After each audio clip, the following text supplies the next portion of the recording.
మహాదేవ శ్రీమాత్రే నమః. Welcome to our channel. బుధ ఆదిత్య యోగము ఈ యొక్క చంద్రుని యొక్క ఇంట్లో కర్కాటక రాశిలో ఏర్పడబోతూ ఉన్నది.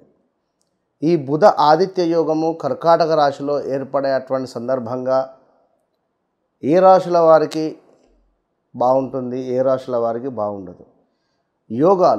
యోగాలు అంటేనే హంసయోగం కానీ, లేదా బుధ ఆదిత్య యోగం కానీ, లేదా మనకు గజకేసర యోగం కానీ, అంటే చంద్రుడు గురుడు కలిసి ఉన్న ఇలాంటివి కొన్ని యోగాలు మనకు జాతకరీత్యా ఏర్పడతాయి. మరి ఈ సందర్భాలలో ఏ రాశి వారికి అద్భుతమైనటువంటి ఫలితాలు ఉండబోతున్నాయి అంటే ఎట్లా అంటే, ఉదాహరణకు బుధ ఆదిత్య యోగము అంటే మనకు ఏ పని కోసమైతే మనము ప్రయత్నం చేస్తూ ఉన్నామో, ఎలాంటి అద్భుతమైనటువంటి ఫలితాలు మనకు కావాలి అని చెప్పి కోరుకుంటున్నామో, ఈ సందర్భంలో ఈ బుధ ఆదిత్య యోగము అనేటువంటిది ఏర్పడడం వల్ల మనకు విశేషమైనటువంటి ఆర్థికపరమైనటువంటి ఇబ్బందుల నుండి దూరం అవ్వడము, జాక్పాట్ తగలడము ఏదైనా, లేదా జాతకరీత్యా ఏదైనా ఒక అద్భుతాలు మనకు జరగడము, వివాహం కావచ్చును, రావాల్సిన ధనం కావచ్చును, లేదా ఏదైనా గవర్నమెంట్ ఆపర్చునిటీ కావచ్చును. ఇలా ఏదైనా అంటే చూస్తూ ఉంటాం మనం, వాడు చూస్తూ ఉండగానే ఎదిగారా అని కానీ, లేదా నక్కతో కొందొక్కారా అనేటువంటి మాటలు కానీ, ఇలాంటివి కొన్ని ఇలాంటి యోగాలు ఏర్పడేటువంటి సందర్భాలలో మనకు జరగడం విశేషం. మరి ఇప్పుడు ఈ యొక్క ద్వాదశ రాశుల వారికి ఎవరికి బాగుంది, ఈ యొక్క బుధ ఆదిత్య యోగము రాబోయే సుమారుగా ఒక నెల రోజుల పాటుగా మనకు ఏ రాశుల వారికి బాగుండబోతున్నది అంటే ఆగస్టు ఎండింగ్ వరకు ఈ మేషము నుండి మీనరాశి వారికి వరకు కూడా ఎవరు ఏ ప్రయత్నాలలో ఉన్నారు అంటే ఉద్యోగమా, సంతానమా, లేదా ఏమైనా పదవికి సంబంధించింది, ట్రాన్స్ఫర్సా, లేదా ఏమైనా మనీ రిలేటెడా, లేదా ఏమైనా ఆస్తి పంపకాలకు సంబంధించా, లేదా ఏమైనా ల్యాండ్ రిలేటెడా, ఇలాంటి ఇష్యూస్ ఏవైతే ఉన్నాయో వీటి నుండి బాధపడేటువంటి వారికి ఉపశమనము కలిగిస్తుంది. సో మరి ఏ రాశి వారికి ఏ విధంగా ఉండబోతోంది అనేటువంటి విషయాన్ని మనం తెలుసుకుందాం. కుంభరాశి వారికి సంబంధించి మరి సూర్య బుధుల కలయిక అనేటువంటిది మీకు కొంతమేర లాభాన్ని తెచ్చిపెట్టే పరిస్థితి ఉంటుంది. ఈ సందర్భంలో ముఖ్యంగా తీర్థయాత్రలకు వెళ్ళడం కావచ్చును, లేదా మన ఈ యొక్క పితృదేవతల యొక్క అనుగ్రహం మీపై ఉండబోతుంది అని చెప్పుకోవచ్చును. కానీ కుంభరాశికి సంబంధించినటువంటి భార్యకు లేదా భర్తకు కొంతమేర అనారోగ్య సమస్యలు మిమ్మల్ని ఇబ్బంది పెడతాయి. ఇది మాత్రం బాధాకరం. అంటే కుంభరాశికి సంబంధించినటువంటి భర్తకు లేదా భార్యకు, మీ భర్తలకు లేదా మీ భార్యలకు, సో అంటే ఒక అబ్బాయిది కుంభరాశి, సో వారి భార్యకు ఆరోగ్య సమస్యలు, ఒక అమ్మాయిది కుంభరాశి, సో వాళ్ళ భర్తకు కొంత ఆరోగ్య సమస్యలు లేదా చిన్నపాటి గొడవలు ఏమైనా జరిగేటువంటి సందర్భాలు ఉంటాయి. అది గమనించుకోండి. మరి కుంభరాశి వారికి కార్య సానుకూలత, ప్రతి పని కూడా చాలా సానుకూలంగా ముందుకు వెళ్ళబోతూ ఉన్నది. లక్ష్య సిద్ధి ఉంది. అదేవిధంగా శరీరక సౌఖ్యము, ధన సమృద్ధి, చక్కటి ఆరోగ్యము గోచరిస్తుంది కుంభరాశి వారికి. సో అనుకున్న పనులు అనుకున్నటువంటి విధంగా ముందుకు వెళ్ళబోతున్నాయి. లక్ష్య సిద్ధి అంటే మీ లక్ష్యం ఏదైతే ఉందో, మీ గురి ఎక్కడైతే పెట్టి ఉన్నారో తప్పకుండా అక్కడ మీ లక్ష్యము వెళ్ళబోతుంది, మీ కోరిక నెరవేరబోతూ ఉన్నది. అది ఎలాంటి కోరికైనా, గవర్నమెంట్ రిలేటెడ్ జాబా, లేదా ఇంకేమైనా మీరు ఈ పని కావాలి అని కోరుకుంటున్నారా, అది తప్పకుండా మీకు అద్భుతమైనటువంటి యోగదాయకాన్ని తెచ్చిపెట్టేటువంటి పరిస్థితి ఉంది.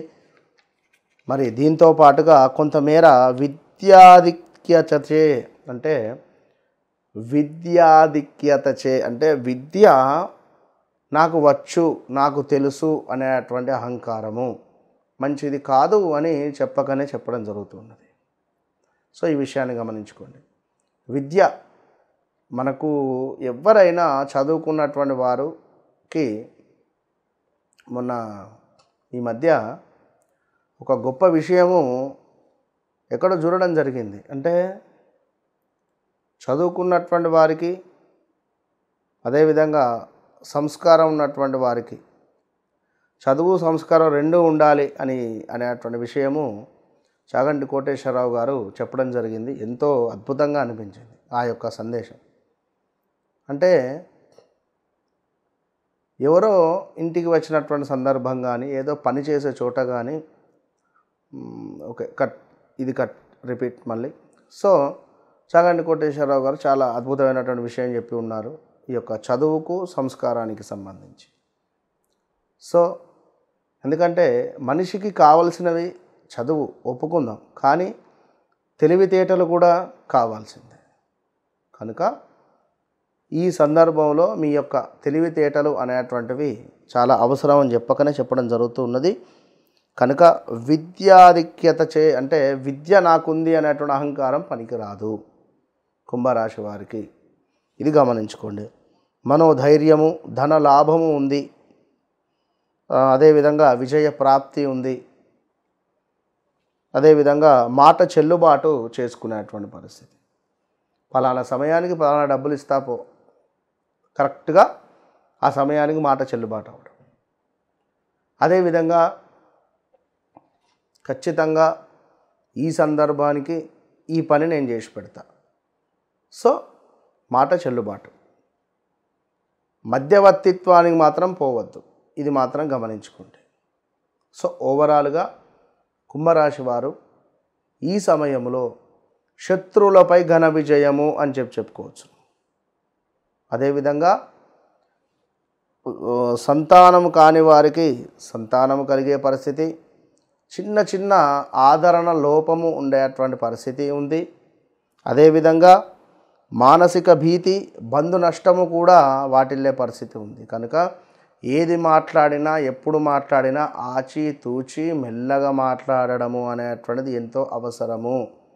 మనసులో ఒకటి బయటికి ఒకటి అనేటువంటిది కాకుండా ప్రశాంతంగా ఉండేటువంటి ప్రయత్నం చేయండి. ఖచ్చితంగా కుంభరాశి వారు కుదిరితే ఎక్కడైనా హోమం జరుగుతూ ఉంటే మీ గోత్రనామాలు అందులో ఇచ్చే ప్రయత్నం చేయండి. ఎందుకంటే సపరేట్గా హోమం చేసుకోవడం వేరు, గోత్రనామాలు చదివించుకోవడం వేరు.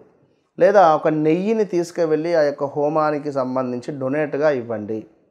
లేదా ఏదైనా దేవాలయంలో, అది వైష్ణవ ఆలయంలో తప్పకుండా కూడా మీరు దీపారాధనకు సంబంధించినటువంటి నూనెను కానీ, మ్యాచ్ బాక్స్ కానీ, కర్పూరాన్ని కానీ డొనేట్గా ఇచ్చే ప్రయత్నం చేయండి. బుధ ఆదిత్య యోగము కుంభరాశి మీకు అత్యంత అద్భుతమైనటువంటి యోగాన్ని తెచ్చిపెడుతుంది అనేటువంటి విషయాన్ని గమనించుకోండి.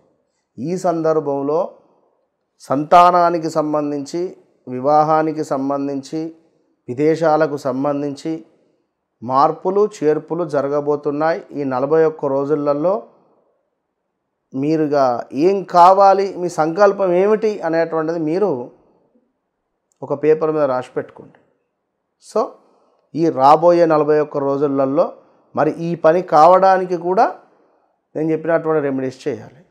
ఎందుకంటే యోగం ఉంది, ఫలానా వ్యాధి తక్కువ అయ్యేటువంటి పరిస్థితి ఉంది. సో దానికి సంబంధించినటువంటి మనము పథ్యం పాటించాలి. ఓకేనా?